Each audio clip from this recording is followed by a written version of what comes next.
Hello guys, आप सभी का एक बार फिर से नई क्लास में स्वागत है। फ्रेंड्स, आज की क्लास में जीके के इम्पोर्टेंट क्वेश्चंस लेकर आया हूँ जो सभी कॉम्पिटिटिव एग्जाम के लिए काफ़ी हेल्पफुल रहेंगे। तो आइए फ्रेंड्स, स्टार्ट करते हैं आज की क्लास। वाराणसी शहर किस नदी के किनारे स्थित है? सही जवाब है ऑप्शन नंबर बी, गंगा नदी के किनारे स्थित है।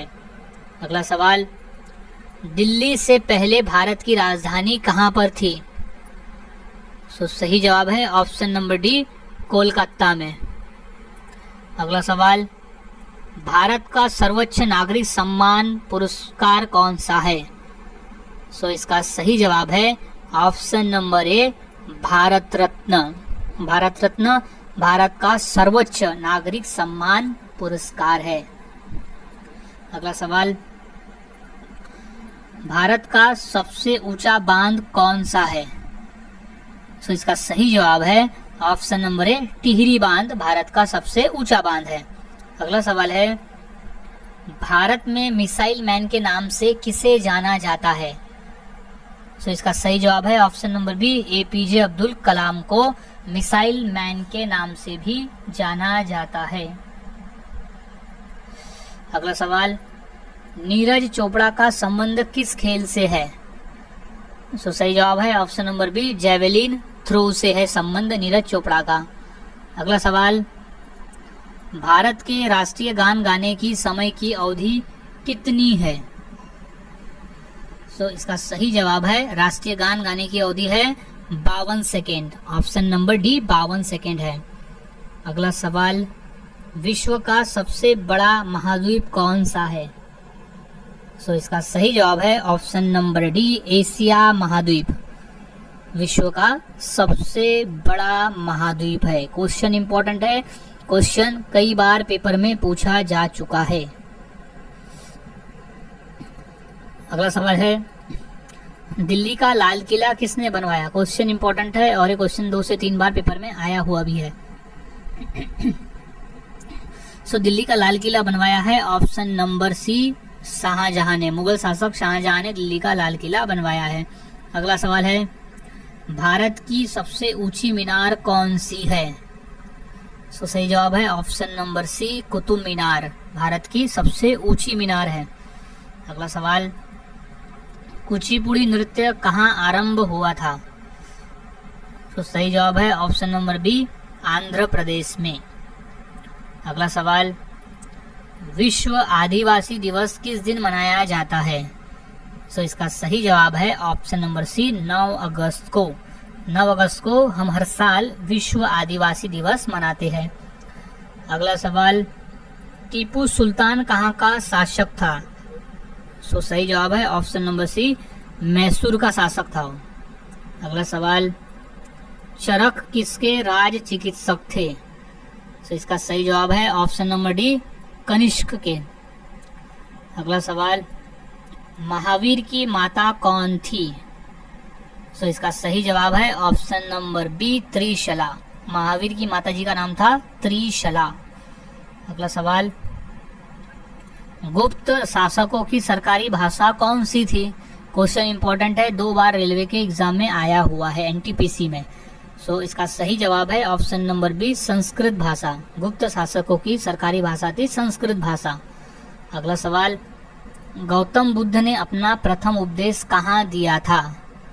क्वेश्चन काफी बार रिपीट है और ये मोस्ट इम्पोर्टेंट क्वेश्चन है, जिसे अच्छे से याद में रख ले कि गौतम बुद्ध ने अपना जो प्रथम उपदेश है वो दिया था ऑप्शन नंबर डी, सारनाथ में। सारनाथ। अगला सवाल, जातक किसका ग्रंथ है? वो है ऑप्शन नंबर सी, बौद्ध ग्रंथ है, वो बौद्धों का। अगला सवाल, सांची का स्तूप किसने बनवाया? क्वेश्चन इंपॉर्टेंट है और ये 2 से 3 बार क्वेश्चन पेपर में भी आ चुका है। अच्छी तरह से इसे याद में रख लेना है। इसका सही जवाब है ऑप्शन नंबर सी, सम्राट अशोक ने बनाया था सांची का स्तूप। अगला सवाल, भारतीय पर्यटन दिवस हर वर्ष कब मनाया जाता है? सही जवाब है ऑप्शन नंबर ए, 25 जनवरी को हम हर साल भारतीय पर्यटन दिवस मनाते हैं। अगला सवाल, नवरोज त्योहार किससे संबंधित है?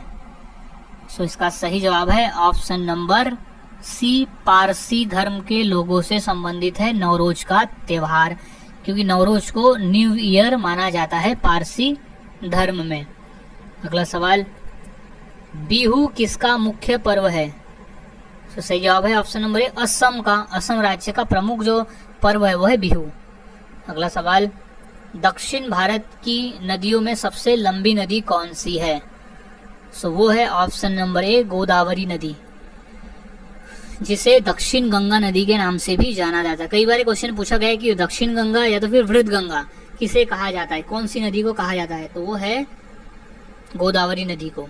अगला सवाल, भारतीय नेपोलियन की उपाधि किसे दी गई है?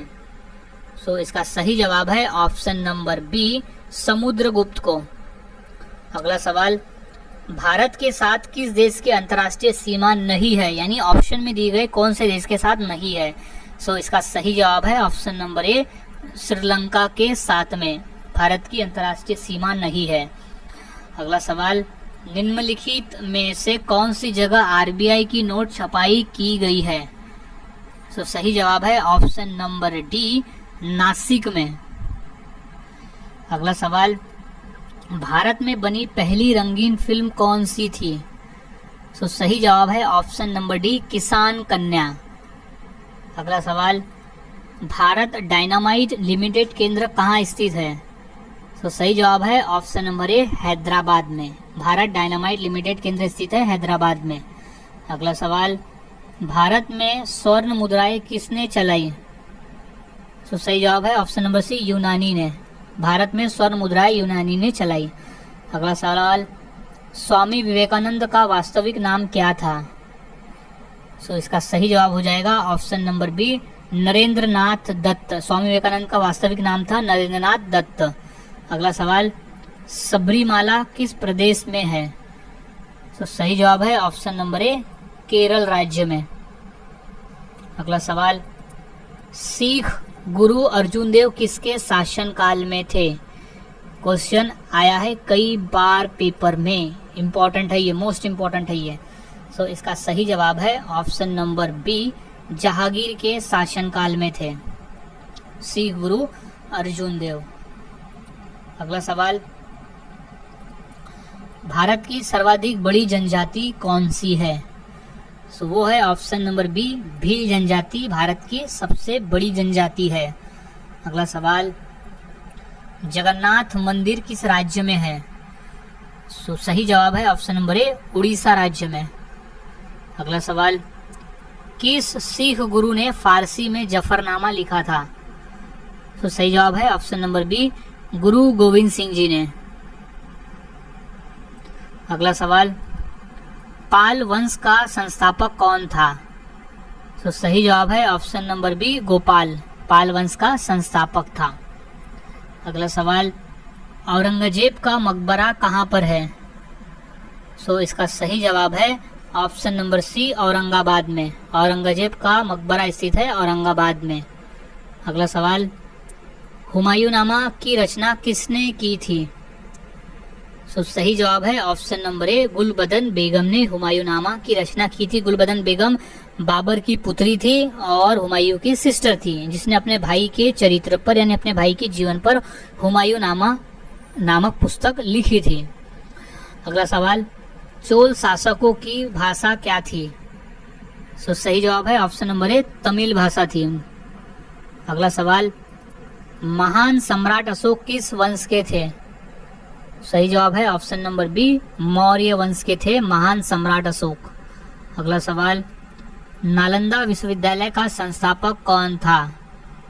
सो सही जवाब है ऑप्शन नंबर बी कुमारगुप्त। अगला सवाल, देश का लौह पुरुष किसे कहा जाता है? इंपॉर्टेंट प्रश्न है, कई बार प्रश्न पेपर में आया हुआ भी है। सो इसका सही जवाब है option number A Sardar Patel, यानी सरदार वल्लभ भाई पटेल को देश का लौह पुरुष भी कहा जाता है। अगला सवाल, विश्व जल दिवस कब मनाया जाता है? सो इसका सही जवाब है ऑप्शन नंबर डी 22 मार्च को हम हर साल विश्व जल दिवस मनाते हैं।